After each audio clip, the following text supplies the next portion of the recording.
الحمد لله رب العالمين. اللهم صل على محمد وعلى آل محمد وصحبه أجمعين. أما بعد، فيا عباد الله، أوصيكم بتقوى الله عز وجل والطاعة بما أمر. قد قال الله تعالى في قرآنه الكريم: فخلف من بعدهم خلف أضاعوا الصلاة واتبعوا الشهوات فسوف يلقون غيا. وقال النبي صلى الله عليه وسلم: جعل قرة عيني في الصلاة أو كما قال عليه الصلاة والسلام. உலகத்தை படைத்து தனது ஆட்சியை உருக்கமாக நுணுக்கமாக செய்து கொண்டிருக்கும் அல்லாஹ்வுக்கே புகழ் அனைத்து முறித்தானது. அல்ஹம்துலில்லாஹ். இருண்ட சமுதாயத்தின் ஒளிவிளக்காய் வந்து உதித்த உயிரிலும் மேலான ஹபீப் அக்ரம் ஸல்லல்லாஹு அலைஹி வஸல்லம் அவர்கள் மீதும், அன்னாருடைய வாழ்க்கை வழிமுறைகளை பின்பற்றுவதற்கு முன் உதாரணமாக திகழ்ந்த சஹாபாக்கள், தாபிஊன்கள், அத்பாஉ தாபிஈன்கள், நல்லோர்கள் அனைவர்கள் மீதும் அல்லாஹ்வுடைய ஸலவாத்தும் ஸலாமும் என்றென்றும் உண்டாவதாக என்று துஆ செய்ததின் பின்னால், அல்லாஹ் சுப்ஹானஹு வ தஆலா எதை எடுத்து நடக்குமாறு ஏவி இருக்கிறானோ அதை எடுத்து நடக்குமாறும், எவற்றை விட்டு விலகி இருக்குமாறு தடுத்து இருக்கிறானோ அவைகளை விட்டு முற்றுமுழுதாக தவிர்ந்து கொள்ளுமாறும் முதலில் எனக்கும் அப்பால் உங்களுக்கும் வசியத்து செய்து கொள்கிறேன். கண்ணியமானவர்களே, இன்றைய தலைப்பு தொழுகையை பற்றி பேசப்படுவது மிக பொருத்தமாக இருக்கும் என்று நினைக்கிறேன். சில மாதங்களுக்கு முன்னால் ஒரு இடத்திலே ஒரு தர்பியத் பயானுக்காக போயிருந்த நேரம் 38 வாலிபர்கள் ஒரே இடத்திலே சந்திக்கப்பட்டார். ஆச்சரியமான விடயம், கவலையான விடயம். கேட்கப்பட்ட பொழுது 38 வாலிபர்களில் வெறும் 4 பேர் சுபகு தொழுதிருந்தார். மற்றவர்களுடைய நிலைமையை சற்று சிந்தித்து பாருங்கள். கண்ணியமானவர்களே, தொழுகை என்பது லேசான ஒரு விடயம் கிடையாது. மற்ற அத்தனை இபாதத்துகளையும் கடமையாக்கி ஹதரத் ஜிப்ரீல் அலைஹிஸ்ஸலாம் அவர்களுக்கு சொல்லிக் கொடுத்து, ஜிப்ரீல் அலைஹிஸ்ஸலாம் நபிக்கு வந்து சொல்லிக் கொடுத்தார். தொழுகையை அல்லாஹ் கண்ணியப்படுத்துவதற்காக மிஅராஜ், இஸ்ரா என்னும் சொல்லக்கூடிய ஒரு பயணம் யாராலும் நம்ப முடியாது. நபி ஸல்லல்லாஹு அலைஹி வஸல்லம் அவர்கள் படுத்திருந்து ஒரு பக்கம் திரும்பும் பொழுது இருந்த சூடு, உடம்புடைய சூடு இருக்கிறதே, அது கூட ஆறுவதற்கு முன்னால் எத்தனையோ ஆயிரம் கிலோமீட்டர்களை தாண்டி சென்று வந்தார். எந்த ஏற்பாடும் கிடையாது. இந்த பயணத்தை நம்பியதால் தான் ஹஜரத் அபூபக்கருக்கு சித்தீக் என்ற பெயர் வந்தார். நபியா இதை செய்திருப்பார் என்று ஒரே மூச்சில் நம்பினார்கள். சித்தீக் என்ற பெயரை பெற்றார். மஸ்ஜிதுல் அக்ஸாவுக்கு சென்றார்கள். அங்கே தொழுகையை நடத்தினார்கள். அங்கிருந்து மிஅராஜுக்கு சென்றார்கள். 7 வானங்களை தாண்டி சென்றார்கள். சொர்க்கத்தை கண்டார்கள், நரகத்தை கண்டார்கள். சொர்க்கத்திலே இருக்கக்கூடிய இன்பங்கள், நரகத்திலே இருக்கக்கூடிய துன்பங்கள் அத்தனையும் கண்டார். முன்னைய நபிமார்களுடன் பேசினார். பல ஆச்சரியமான விடயங்களை கண்டறிந்து வந்தார். சிதறத்துல் முன்தகா என்ற ஒரு இடம், கூட்டிச் சென்ற ஜிப்ரீல் அலைஹிஸ்ஸலாம் நின்று விட்டார். நபியே, நாயகமே, இதை தாண்டி ஒரு அடி எடுத்து வைத்தால் அல்லாஹ்வுடைய முகத்திலிருந்து வரக்கூடிய பிரகாசத்தினால் நான் கருகி விடுவேன் என்று சொன்னார். எனவே அதை தாண்டி செல்வதற்கு நபி அவர்களுக்கு மாத்திரம் விசேஷ அனுமதி கொடுத்து தனக்கு மிக நெருக்கமாக எடுத்து அல்லாஹ் சொன்ன வார்த்தை, ஃபரல்து அலைக்க ஸலாம், நபியே, உங்களுக்கு தொழுகையை கடமையாக்கி இருக்கிறேன் என்ற வார்த்தையை அல்லாஹ் கொடுத்து அனுப்புகிறான் என்றால் சிந்தித்து பாருங்கள், எவ்வளவு முக்கியமான ஒரு இபாதத்தாய். ஹதீஸிலே வந்திருக்கிறது, ஹம்சுன் ஃபில் அமல் ஹம்சூன ஃபில் அஜர். ஆரம்ப காலத்திலே அல்லாஹ் கடமையாக்கும் பொழுது 50 நேர தொழுகையாக இருந்தது. நபி அவர்கள் பேசி அதனை உம்மத்துக்கு கஷ்டம் என்பதனால் 5 நேரம் ஆக்கினார்கள். தொழுகையை குறைத்த அல்லாஹ் அதனுடைய கூலிகளை குறைக்கவில்லை. 5 நேர தொழுகைகளுக்கு 50 நேரத்துடைய கூலிகளை அல்லாஹ் தருகிறான் என்று ஹதீஸிலே வந்திருக்கிறார். கண்ணியமானவர்களே, நாட்டுப்புறத்து அரபி நபி அவர்களை தேடி வருகிறார். ஐன் இப்னு அப்துல் முத்தலிப், அப்துல் முத்தலிபுடைய மகன் எங்கே என்று கேட்டு வருகிறார். நாட்டுப்புறத்து அரபிதான் மார்க்கத்தை படிக்கும் பொழுது எவ்வளவு தெளிவாக நுணுக்கமாக படிக்கிறார்கள் என்பதை அவதானமாக கேட்டுக்கொள்ளுங்கள். வானத்தை உயர்த்தியவன் யார், பூமியை விரித்தவன் யார், மலைகளை நட்டவன் யார்? நபியிடம் கேள்வி கேட்கிறார். அல்லாஹ் என்று சொன்னார். நபி அவர்கள் அத்தனையும் செய்தவன் அல்லாஹ் என்று சொன்னார். இந்த அல்லாஹ் தானா உம்மை ரசூலாக அனுப்பினான் என்று கேட்ட பொழுது நபி அவர்கள் ஆம் என்று சொன்னார். திரும்பவும் கேட்கிறார்கள், எந்த இறைவன் வானத்தை உயர்த்தினானோ, பூமியை விரித்தானோ, மலைகளை நட்டானோ, உம்மை ரசூலாக அனுப்பினானோ இந்த இறைவன் தானா தொழுகையை, ஜக்காத்தை, நோன்பை, ஹஜ்ஜை கடமையாக்கினான் என்று கேட்டுவிட்டு செல்கிறார். செல்லும் வழியிலே நபி அவர்களிடம் சொன்னார்கள், அந்த நாட்டுப்புறத்து அரபி, நீங்கள் சொன்ன இந்த 4 விடயத்தையும் நான் செய்து முடிப்பேன் என்று உறுதிமொழி அளித்துவிட்டு செல்கிறார். கூட்டவும் மாட்டேன், குறைக்கவும் மாட்டேன். நபி அவர்கள் சொன்னார்கள், இவர் சொன்னதை செய்து முடித்தால் சொர்க்கவாதி, கது அஃப்லஹ இன் ஸதக, உண்மை சொல்லிவிட்டால் இவர் சொர்க்கவாதி என்று சொல்லி அனுப்பி வைத்தார். இதற்கு விளக்கம் எழுதியிருக்கிறார்கள்.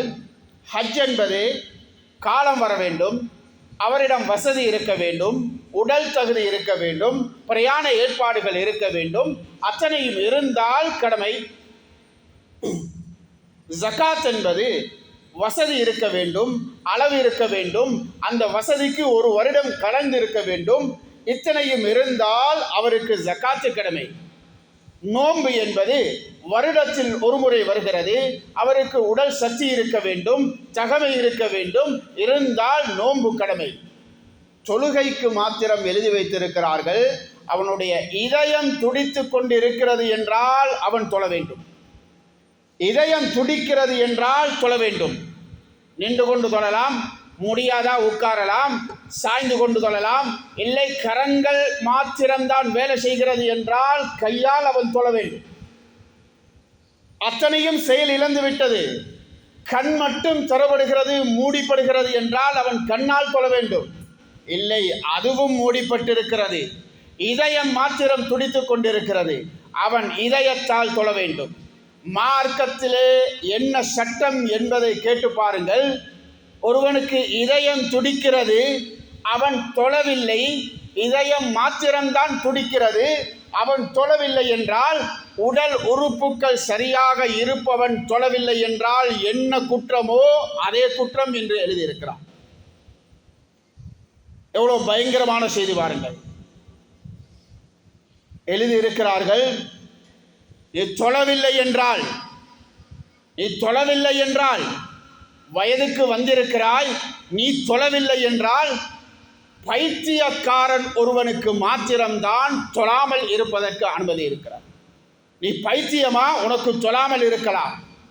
மற்ற என்ன நிலைமைகள் இருந்தாலும் தொழ வேண்டும் என்ற செய்தியை எழுதி வைத்திருக்கிறார்கள். மார்க்கத்துடைய சட்டம், மாற்ற முடியாத சட்டம். அரபு நாட்டிலே ஒரு பள்ளியிலே எழுதப்பட்டிருந்த ஒரு நோட்டீஸ், ஒரு அனௌன்ஸ்மெண்ட், நஅ்ததிருக்கும் அன் தஹ்சீலி தாரிகி ஸலா லிஅன்னஹு காஃபிர். அரபு நாடுகளிலே மஸ்ஜிதிலே ஜனாசாவை குளிப்பாட்டுவதற்கு ஏற்பாடுகள் செய்யப்பட்டிருக்கும். அந்த வாயிலுக்கு முன்னால் போடப்பட்டிருக்கிறது, எங்களை மன்னித்துக் கொள்ளுங்கள், தொழாதவர்களை நாங்கள் குளிப்பாட்ட மாட்டோம், அவர்கள் காவிர்கள் என்று மன்னிப்பு கேட்டு எழுதியிருக்கிறார். எவ்வளவு பயங்கரமான விஷயம் பாருங்கள். கண்ணியமானவர்களே, சமூகத்தில் இருக்கக்கூடிய அத்தனை பேருக்கும் அத்தனை பாவத்துடைய தண்டனைகளும் தெரியும். விபச்சாரத்துக்குள்ள தண்டனை தெரியும், களவெடுத்தால் என்ன செய்ய வேண்டும் என்பது தெரியும், ஏனைய குற்றங்களுக்கு என்ன தண்டனை தெரியும். ஒருவரை பிடித்து கேட்டு பாருங்கள், தொழாமல் இருந்தால் தாரிக்கு சலாவுக்கு என்ன தண்டனை தெரியாது. என்னுடைய மகன் சுபகு தொழவில்லை, அவன் இன்றைக்கு யாராக அலைந்து கொண்டிருக்கிறான் என்பதை மார்க்க சட்டத்தை வைத்து சிந்தித்து பாருங்கள். சுருக்கமாக சொல்கிறேன், ஃபிக்ஹ் கிதாபிலும் இது வந்திருக்கிறது. தண்ணில்லாத இடத்திலே மாட்டிருக்கிறேன், வுது செய்வதற்கு தண்ணி தேவை, என்னிடம் ஒருவன் இருக்கிறான், தொழாத நண்பன் இருக்கிறான். மார்க்கம் சொல்கிறது, நீ வுது செய், தொழாத மனிதன் தாகத்திலே இறந்து போனாலும் பரவாயில்லை. நீ வுது செய், தொழாத மனிதன் தண்ணி தாகத்தில் இறந்து போனாலும் பரவாயில்லை. உன்னிடத்திலே ஒரு நாய் இருக்கிறது, வுது செய்வதற்கு தண்ணீர் இருக்கிறது, நீ வுது செய்யாமல் அந்த நாய்க்கு தாகத்துக்கு கொடுக்க வேண்டும் என்றால் அந்த நாய்க்குத்தான் கொடுக்க வேண்டும், வுதுவுக்கு தண்ணி தயமம் செய்யலாம். மார்க்கம் எங்கு வைத்திருக்கிறது என்பதை பார்த்து கொள்ளுங்கள். அல்லாஹ் பாதுகாக்க வேண்டும். ஒரு நாயை விட கேவலமாக தொழாதவனை மார்க்கம் எமக்கு அடையாளம் காட்டிருக்கிறது என்றால், என்னுடைய வீட்டிலே தொழாதவனுக்கு நான் என்ன மரியாதையை கொடுத்திருக்கிறேன், என்னுடைய பிள்ளையை தொழுவதற்கு எழுப்புவதற்கு நான் என்ன முக்கியத்துவம் கொடுத்திருக்கிறேன். சிந்தித்து பாருங்கள். கண்ணியமானவர்களே, எங்களுடைய நாட்டிலே அமுல்படுத்த வேண்டும் என்பதற்காக சொல்லவில்லை, இவ்வளவு பயங்கரமாக சட்டங்கள் இருக்கிறது என்பதற்காக சொல்கிறேன். ஷாஃபி மதுஹபிலும் மாலிக் மதுஹபிலும் தொழாதவர்களை 3 நாளைக்கு சிறையில் அடைக்க வேண்டும். தொடர்ந்து தொழாமல் இருக்கிறான் என்றால் அவனை ஹத்தன் யுக்தல், மார்க்க தீர்ப்பாக அவனை கொல்ல வேண்டும் என்ற சட்டம் இருக்கிறது. எங்களுடைய நாட்டிலே அமல் செய்யுங்கள் என்பதை சொல்ல வரவில்லை. இவ்வளவு பயங்கரமான குற்றத்தை நானும் என்னுடைய பிள்ளைகளும் என்னுடைய குடும்பத்தினர்களும் செய்து கொண்டிருக்கிறோம் என்பதை விளங்குவதற்காக சொல்கிறேன். அபு ஹனீஃபா ரஹ்மத்துல்லாஹி அலைஹி அவர்களுடைய மதுஹபிலே ஒருவன் தொழவில்லை என்றால் சிறையில் அடைக்க வேண்டும். எவ்வளவு காலம் சிறையிலே அடைக்க வேண்டும் என்றால், தொழும் வரைக்கும் அவன் அடைக்கப்பட வேண்டும். எங்களுடைய பாஷையிலே சொல்வதாக இருந்தால் ஆயுள் கால தண்டனை. தொழுதால் தொழக்கூடிய பழக்கம் உடையவனாக மாறினால் விடுவிக்கப்படுவான், இல்லை என்றால் தொடர்ந்து சிறையிலே மௌத்தாகும் வரைக்கும் இருப்பான் என்ற விடயம் பதியப்பட்டிருக்கிறார். ஹம்பலி மதுஹபிலே ஒருவன் தொழ தேவையில்லை என்று சுத்தி கொண்டிருக்கிறான், தொழாமல் இருந்து கொண்டிருக்கிறான். இவனுக்குள்ள தண்டனை ஒரு முர்த்தத்தாக, முர்த்தத் என்றால் என்னவென்பதை கேட்டுக்கொள்ளுங்கள். மதத்தை விட்டு சென்றவன், இஸ்லாம் மார்க்கத்தை விட்டு சென்றவன். அரபு நாடுகளிலே சட்டம் இருக்கும் பொழுது எப்படி கொல்லப்படுவானோ அதே போன்று கொல்லப்பட வேண்டும் என்ற சட்டம் வேறு பிற மதுஹபுகளிலே எழுதப்பட்டிருக்கிறது என்றால் சிந்தித்துக் கொள்ளுங்கள். எவ்வளவு பயங்கரமான ஒரு பாவத்தை சர்வ சாதாரணமாக விட்டிருக்கிறோம். கண்ணியமானவர்களே, மறுமை என்பது குற்றவாளிகளுக்கு தண்டனை கொடுப்பதற்கான ஒரு இடம், அதனை நிர்ணயம் செய்யக்கூடிய ஒரு இடம். ஹதீஸிலே வந்திருக்கிறது, அந்த மறுமைக்கு முன்னால் கபரு என்று ஒன்று இருக்கிறது. குற்றத்தை நிர்ணயம் செய்யும் இடத்துக்கு முன்னாலே இந்த தாரிக்கு ஸலாம், தொழுகையை விட்டவன் தண்டிக்கப்படுவான். என்ன தண்டனை தெரியுமா? துக்ஸரு ருஊசுஹும் பில் ஹிஜாரா, துக்ஸரு ருஊசுஹும் பில் ஹிஜாரா. உதாரணத்துக்கு கேட்கிறேன், எத்தனையோ ஆக்சிடென்ட்டுகளை பார்த்திருப்போம். சின்ன சின்ன ஆக்சிடென்ட் கூட பார்க்க முடியாது, பயங்கரமாக இருக்கிறது. தலை நொறுங்கி இருக்கிறது, கை கால்கள் வேறையாக இருக்கிறதா. சாதாரணமாக ஒரு 2-3 கிழமைக்கு முன்னால ஆக்சிடென்ட் பட்டவர்கள் 2 துண்டுகளாக இருந்தார்கள். பார்க்க முடியாது, அந்த அளவுக்கு பயங்கரம். தொழுகையை விடக்கூடியவர்களுக்கு கபரிலே சொல்லப்பட்டிருக்கக்கூடிய தண்டனை என்ன தெரியுமா? துக்ஸரு ரூஸுஹும் பில் ஹிஜாரா, மிக பெரும் பாறாங்கல்லால் அவனுடைய தலைகள் அடித்து நொறுக்கப்படும். மறுமைக்கு முன்னாலே இந்த தண்டனை கொடுக்கப்பட்டு கொண்டே இருக்கும். ஒரு தடவையோடு முடிக்கப்படக்கூடிய தண்டனை கிடையாது. திரும்பவும் அதே போன்று அவனுடைய தலை சரி செய்யப்படும். அதே கல்லால் திரும்பவும் அடிக்கப்படும். இது கியாமத்து நாள் வரைக்கும் இதே தண்டனை அவனுக்கு கொடுக்கப்பட்டு கொண்டிருக்கும் என்றால் சிந்தித்து பாருங்கள். கண்ணியமானவர்களே, நாம் பெற்ற பிள்ளைகள், நாம் வளர்த்த பிள்ளைகள், உயிராக மதித்தவர்கள் இன்று தொழாமல் படுக்கிறார்கள் என்றால் கபரிலே அவர்களுடைய நிலைமையை சிந்தித்து பாருங்கள். கபரிலே அவர்களுடைய நிலைமையை சிந்தித்து பாருங்கள். இன்றைய நிலைமையை சற்று யோசித்து பாருங்கள். மௌத்து என்பது யாருக்கு வரும் என்பது கிடையாது, எந்த நேரத்தில் வரும் என்பது கிடையாது. நிச்சயமாக அது வந்தே தீரும்.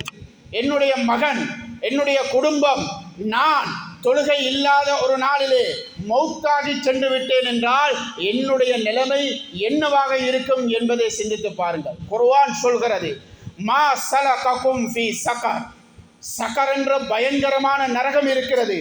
இந்த நரகத்துக்கு உன்னை கொண்டு வந்து சேர்த்தது எது என்று அல்லாஹ் கேட்கக்கூடிய நேரத்திலே அந்த மனிதன் சொல்லுவானாம், லம் நகு மினல் முஸல்லீன், உலகத்திலே நான் தொழவில்லை என்று சொல்லுவான். உலகத்திலே நான் தொழவில்லை. அந்த சக்கரை குர்ஆன் விளங்கப்படுத்துகிறது. லா துபகி வலா ததர், தண்டனை கொடுக்கும், எந்த ஒன்றையும் மிச்சம் வைக்காது, அத்தனையும் கரித்து நாசமாக்கக்கூடிய ஒரு நரகம் தான் அது. லா துபகி, எந்த ஒன்றையும் பேலன்ஸ் வைக்காது. வலா ததர், தண்டனை கொடுத்து விட்டோம் தானே, அழிந்து விட்டான் தானே என்று விட்டு வைக்கவும் போதாது. திரும்பவும் தோலை திரும்ப கொடுக்கிறது, திரும்ப அந்த உருவத்தை கொடுக்கிறது. லவ்வாஹத்துல் லில் பஷர், அந்த தோலை கருக்கக்கூடிய நரகம். அலைஹா திஸ்அத் ஆஷர், அலைஹா திஸ்அத் ஆஷர், பயங்கரமான மலக்குமார்கள். லா யஸூனல்லாஹ மா அமரஹும் வ யஃஅலூன மா யுமரூன், தண்டனைக்கு பொறுப்பாக நியமிக்கப்பட்ட மலக்குமார்கள். இவர்களுக்கு காது கேட்காது, இவர்களுக்கு கண் விளங்காது, வாய் பேச முடியாது. தண்டனைக்கு பயங்கரமாக உருவாக்கப்பட்ட இந்த மலக்குமார்கள், இவர்கள் அல்லாஹ்வுடைய எந்த ஏவலுக்கும் மாற்றம் செய்ய மாட்டார்கள். இவர்களுக்கு அரபியிலே ஜபானியா என்ற பெயர் இருக்கிறது. பயங்கரமானவர்கள். இவர்களை அல்லாஹ் இந்த சக்கர் என்ற நரகத்துக்கு, தொழாதவர்களை அனுப்பக்கூடிய நரகத்துக்கு பொறுப்பாக நியமித்திருக்கிறான் என்றால் சிந்தித்துக் கொள்ளுங்கள், அந்த நரகம் எவ்வளவு பயங்கரமாக இருக்க போகிறது. கண்ணியமானவர்களே, இன்று நாம் வாழக்கூடிய சூழல் தெரியும் எவ்வளவு பயங்கரமானது. எந்த மகனையும் நம்பிக்கையோட, எந்த மகளையும் நம்பிக்கையோட சமூகத்தில் அனுப்ப முடியாது. எந்த கொள்கையில் வருவானோ தெரியா, எந்த பாவத்தை எடுத்துக்கொண்டு வருவானோ தெரியா, எந்த பாவத்தில் மாட்டிக்கொள்வானோ தெரியா என்றெல்லாம் பேசிக்கொண்டிருக்கக்கூடிய பெற்றோர்கள், குர்ஆன் வழிமுறை சொல்கிறது, இன்ன ஸலாத்த தன்ஹா அனில் ஃபஹ்ஷாஇ வல் முன்கர், உங்களுடைய பிள்ளைகளுக்கு தொழுகையை கொடுங்கள். எவ்வளவு பயங்கரமான சமூகத்திலும் அனுப்ப முடியும். உங்களுடைய பிள்ளைகளுக்கு தொழுகையை கற்றுக் கொடுங்கள். எவ்வளவு கஷ்டமான நிலைமையிலும் அவன் வாழ்க்கையை படித்துக் கொள்ளுவான் என்ற விளக்கம் இருக்கிறது. எதை விட வேண்டுமோ அதை விடுவான், எதை வாழ்க்கையிலே எடுக்க வேண்டுமோ அதை வாழ்க்கையிலே எடுத்துக்கொள்ளுவான். சில தினங்களுக்கு முன்னால், சில மாதங்கள் அல்லது வருடங்களுக்கு முன்னால் ஒரு வாலிபர் மௌத்து, அழகான ஒரு வாலிபர், நெற்றியிலே தொழுகையுடைய அடையாளம். அந்த வாலிபரை பற்றி ஃபேஸ்புக்கிலே எழுதப்பட்டிருக்கிறது. பாங்கு சொல்வதற்கு முன்னால் ஒரு 10 நிமிடம் முன்னால் தாண்டி சென்றார் என்றால் இன்னும் 10 நிமிடத்திலே பாங்கு கேட்க போகிறது என்பது அர்த்தம். ஊர் மக்கள் சொல்லக்கூடிய அடையாளத்தை பாருங்கள். ஒரு வாலிபருக்கு அவரை சந்திக்க வேண்டுமா? தொழுகை நேரத்திலே சென்றால் தொழுது முடித்து சுன்னத்துகளை தொழுதுவிட்டு ஒரு 10 நிமிஷத்திலே மஸ்ஜிதை விட்டு வெளியே வருவார். அழகான வாலிபர். ஃபேஸ்புக் என்பது ஒரு குப்பை. குப்பையிலே நல்லதுகள் தேடுவது மிகச் சிரமம். அந்த ஃபேஸ்புக்கிலே கூட அந்த வாலிபருக்கு துவா செய்யப்படுகிறது என்றால் அந்த பெற்றோர்கள் எவ்வளவு சந்தோஷம் அடைவார்கள் என்பதை சிந்தித்துக் கொள்ளுங்கள். நூற்றுக்கணக்கான துவா கேட்பவர்கள் எல்லாம் துவா செய்கிறார்கள். மௌத்தாகி வருடக்கணக்கு இன்னும் பேசப்பட்டு கொண்டிருக்கிறார்கள். எங்கிருந்து வந்தது? தொழுகையால் வந்தது. ஹதீஸே வந்திருக்கிறது. வஜபத் வஜபத் என்று சொன்னார்கள். யாரை பார்த்து சொன்னார்கள்? ஒருவருடைய மௌத்துக்கு பின்னால மக்கள் நல்லதை பேசுகிறார்கள் என்றால் அந்த மனிதரை பார்த்து நபி அவர்கள் வஜபத் வஜபத், சொர்க்கம் வாஜிபாகிவிட்டது என்று சொன்னார். மக்கள் அல்லாஹ்வுடைய பிரதிநிதிகள், சாட்சியாளர்கள் நல்லதை சொல்கிறார்கள் என்றால், மக்களுடைய பேச்சை வைத்து அல்லாஹ் சொர்க்கத்தை கொடுக்கிறான் என்றால், அந்த வாலிபனுக்கு சொர்க்கத்தை தொழுகை சம்பாதித்து கொடுத்திருக்கிறது என்றால் என்னுடைய பிள்ளைக்கு ஏன் அந்த சொர்க்கத்தை தொழுகை சம்பாதித்து கொடுக்க முடியாது? பக்கத்து மஹல்லாவிலே ஒருவர் இருந்தார், சுகமில்லாதவர்.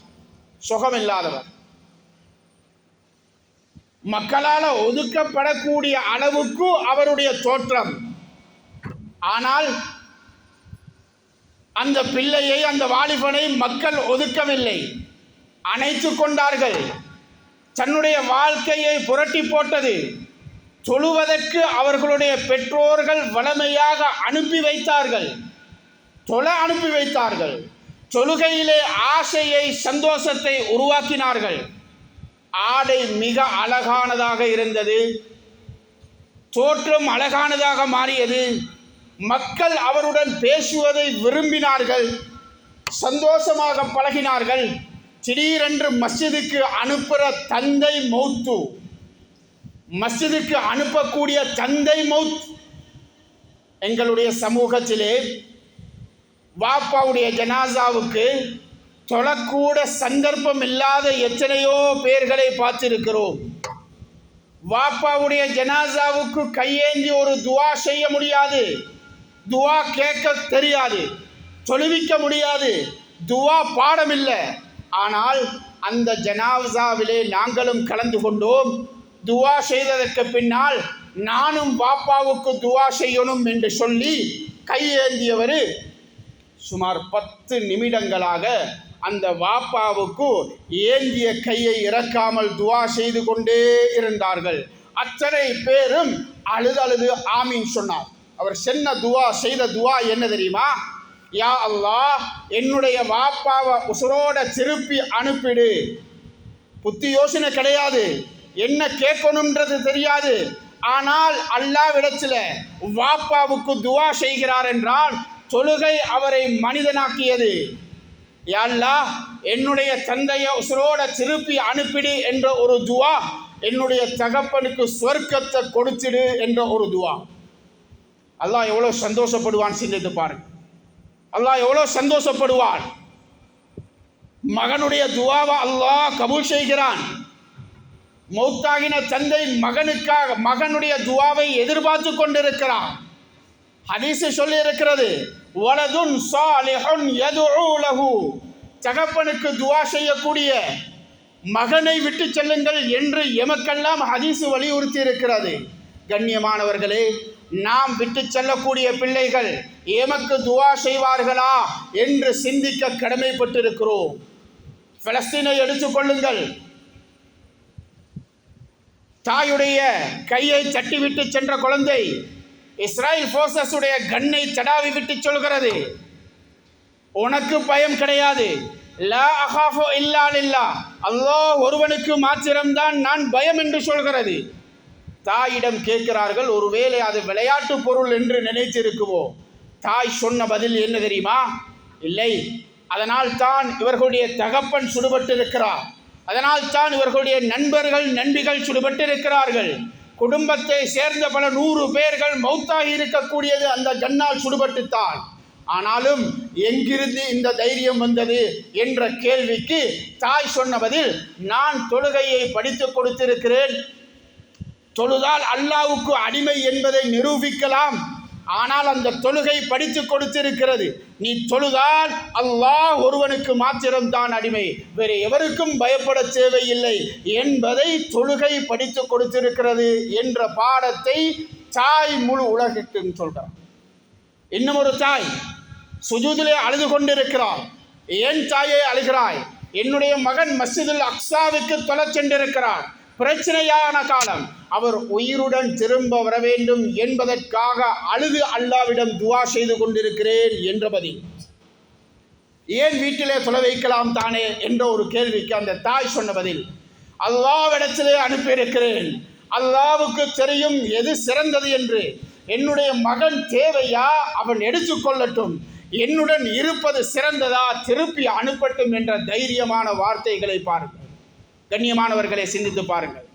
என்னென்ன காரணங்களுக்கெல்லாம் தொழுகையை விட்டு கொண்டிருக்கிறோம், மஸ்ஜிதுக்கு வருவதை விட்டு கொண்டிருக்கிறோம். அப்துல்லா இப்னு உம்மி மக்தூம் ரலியல்லாஹு அன்ஹு நபி அவர்களிடம் கேட்கிறார்கள், யா ரசூலல்லாஹ், கண் விளங்குதில்லை, வீடு தூரம், வரக்கூடிய இடங்களிலே அபாயங்கள் இருக்கிறது, ஆபத்துக்கள் இருக்கிறது, வேட்டை மிருகங்கள் உலா வந்து கொண்டிருக்கிறது, என்னை கூட்டிக் கொண்டு வருவதற்கு வேறு எவரும் இல்லை யா ரசூலல்லாஹ். நபி அவர்கள் சொன்னார்கள், நீ வீட்டிலே தொழுதுகொள் என்று சொன்னார்.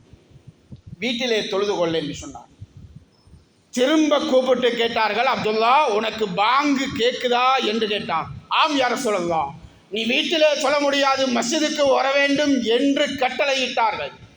அப்துல்லா இப்னு உம்மி மக்தூம் ரலியல்லாஹு அன்ஹு வீடு தூரமாக இருந்தும், ரிவாயத்திலே வந்திருக்கிறது, கண்ட சஹாபாக்கள் சொல்லியிருக்கிறார்கள், வீட்டிலிருந்து மஸ்ஜிது வரைக்கும் கயிறு கட்டியிருந்தார்கள். அந்த கயிற்றை பிடித்து கொண்டு வருவார்கள், கயிற்றை பிடித்து கொண்டு செல்வார். யாருக்கு காரணம் சொல்லலாம்? தூரம் என்ற காரணம் யாருக்கு சொல்லலாம்? பயம் இருக்கிறது அதனால் வரவில்லை என்று யாருக்கு சொல்லலாம்?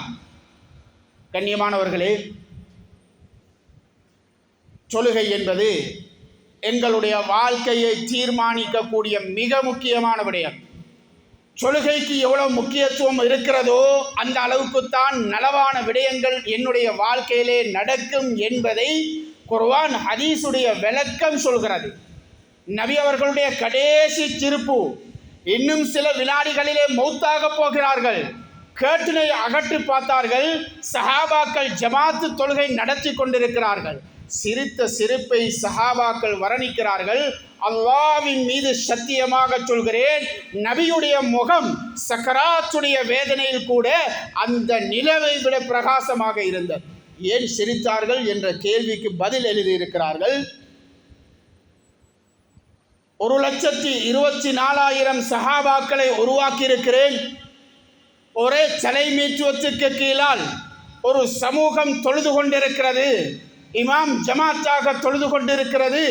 சரியாக தொழுகிறார்கள் என்றால் வாழ்க்கைக்கு தேவையான அத்தனை விடயங்களையும் கொடுத்து விட்டேன் என்ற சந்தோஷத்திலே சிரித்தார். கண்ணியமானவர்களை சிந்தித்து பாருங்கள். எங்களோட பிள்ளைகளுக்கு நாங்கள் கொடுத்திருக்கிறோமா என்பதை சிந்தித்து பாருங்கள். ஜும்மாவுடைய நேரத்தை கூட பாருங்கள். அக்குரணையை பொறுத்தவரையிலே அத்தனை இடங்களிலும் லீவ். ஆனால் மஸ்ஜிதுக்கு வருகிறார்கள், எவ்வளவு நேரம் தாழ்த்தி வருகிறார். இதே மனிதர்களை கவனித்து பாருங்கள். மஸ்ஜித் தொழுது முடித்த உடனே முதலாவது வெளியே செல்லக்கூடியவர்கள் இவர்கள்தான். ஹதீஸிலே வந்திருக்கிறது, நேர காலங்களுடன் குளித்துவிட்டு வமஷா வலம் எர்க்கம் நடந்து வருகிறார், வாகனத்திலே வரவில்லை. வமஷா வலம் எர்க்கம் வஜனாமினல் இமாம், நெருங்கி இமாமுக்கு பக்கத்திலே உட்கார்ந்து கொண்டு ஹுத்துபாவை கேட்கிறார் என்றால், இவர் வரக்கூடிய நேரத்திலே வைத்த ஒவ்வொரு எட்டுக்கும் பதிலாக ஒரு வருஷத்துடைய நோன்பையும் ஒரு வருஷத்துடைய இரவு வணக்கத்துடைய கூலியையும் அல்லாஹ் தருகிறான் என்றால் சொர்க்கம் போறது எவ்வளோ லேசாக இருக்கும் என்பதை சிந்தித்துப்பார். கண்ணியமானவர்களே, ஹக்கான தீனை விளங்கி இஹ்லாஸான முறையிலே அமல் செய்வதற்கு வல்ல அல்லாஹ் எம் அனைவருக்கும் கிருபை செய்வானாக. வஆகிரு தஅவானா அல்ஹம்துலில்லாஹி ரப்பில் ஆலமீன்.